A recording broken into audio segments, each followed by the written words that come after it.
4. 鸦片贸易与犹太沙逊家族。西方资本掠夺的黑色链条。1. 沙逊家族的鸦片贸易霸权。After the legalization of the opium trade in the late Qing dynasty, the Jewish Sassoon family became the absolute dominant force in the opium trade to China. David Sassoon founded the Sassoon & Co. in Bombay in 1832 and established a branch in Shanghai in 1845. Relying on British colonial privileges, the firm monopolized the import of Indian opium into China. Under the leadership of Elias Sassoon and Victor Sassoon, the trade network expanded further, shipping opium from Bombay and Calcutta to Hong Kong and Shanghai, and then distributing it to various ports in the interior. The Sassoon family controlled over 60% of China's opium market, with annual profits exceeding 10 million taels of silver. Their commercial empire extended beyond opium to Shanghai real estate, finance, textiles, and shipping, making them the most powerful foreign business group in China. Sassoon & Co. was deeply aligned with foreign-controlled customs and concession authorities, enjoying privileges throughout the opium transportation, customs clearance, and warehousing processes, evading Chinese taxation and supervision.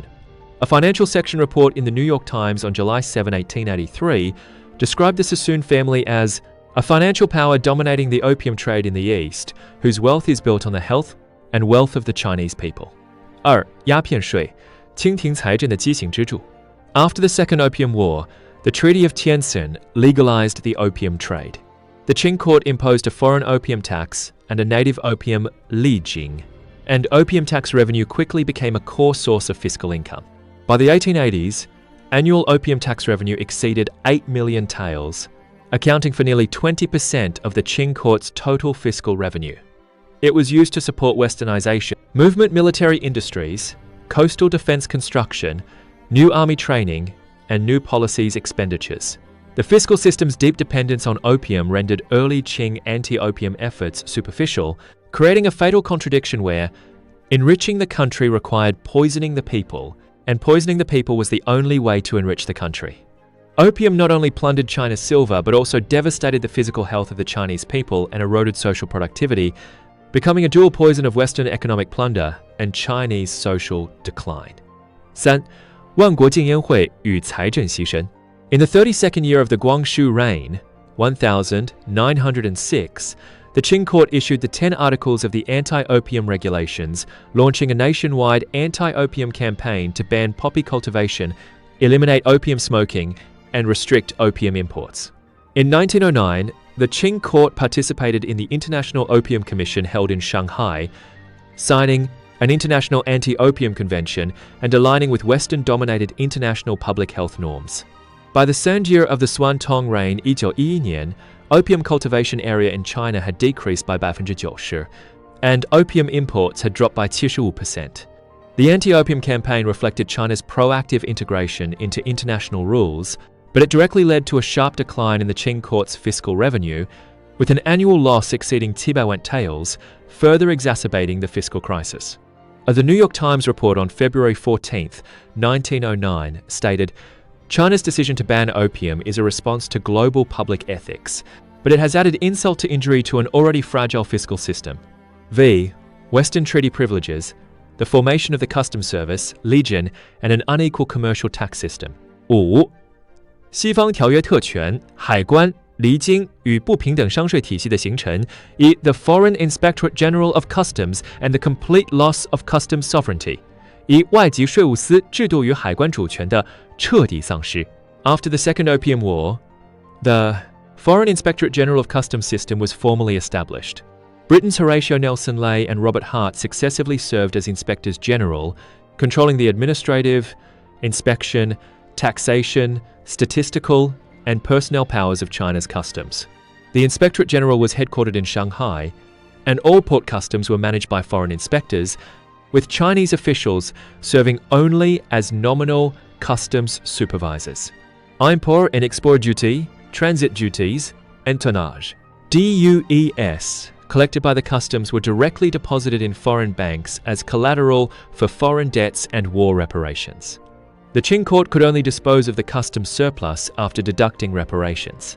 Although the foreign-controlled customs were superior to traditional tax stations in tax collection efficiency, accounting standardization, and institutional construction, They completely deprived China of tariff-setting power, administrative management power, and tax revenue disposal. Power, becoming a core tool for foreign powers to control China's foreign trade and finance. Robert Hart controlled the customs for nearly half a century, deeply intervening in the Qing court's diplomacy, military affairs, and westernization movement, acting as a shadow finance minister. The New York Times commentary on March 2018noted, China's customs have become gatekeepers for Western commercial interests in China, rather than guardians of the country's own finances. 2. Unequal dual track of legion and transit duty. 2. 离京与此口税的不平等双轨. Legion was an inland commercial tax created by the Qing court in the third year of the Xianfeng reign, 1853, to suppress the Taiping Rebellion. Modeled after traditional donation systems, it imposed a 1% tax on the value of goods and was later promoted nationwide as a permanent tax. Originally a domestic fiscal system, Legion evolved into an unequal dual commercial tax track under Western treaty privileges. Western goods paid a one-time 2.5% transit duty and could circulate freely in the interior, exempt from all Legion. Chinese domestic goods had no such privilege, subject to Legion at every pass and checkpoint with varying tax rates, resulting in a comprehensive tax burden exceeding 20%. From a wartime fundraising tax, Legion degenerated into a tool that favored foreign goods and suppressed national industry and commerce, creating a market pattern where foreign goods sold well while domestic goods stagnated. Foreign-owned enterprises completely evaded inland taxes by virtue of transit duty privileges, while national enterprises were drained by Legion. The late Qing new policies attempted to implement abolishing Legion and increasing tariffs, but this required the consent of foreign powers and ultimately failed. The dual track of Legion and transit duty is a typical manifestation of Western treaty privileges, reshaping China's tax system, becoming an institutional shackle for the development of national industry. 3. 租借土地财政与利权分流. Western powers implemented a perpetual lease system in Chinese concessions. In the early stage, they paid down payments and annual rents to private landowners when demarcating concessions. After the First Sino-Japanese War, they expanded concessions by force and built roads beyond concession boundaries without paying land rents, effectively seizing civilian land. Concession authorities established independent fiscal systems, levying land taxes, housing taxes, municipal taxes, and license fees to fund police, municipal administration, education, medical care, and public facilities, with no revenue turned over to the Chinese government.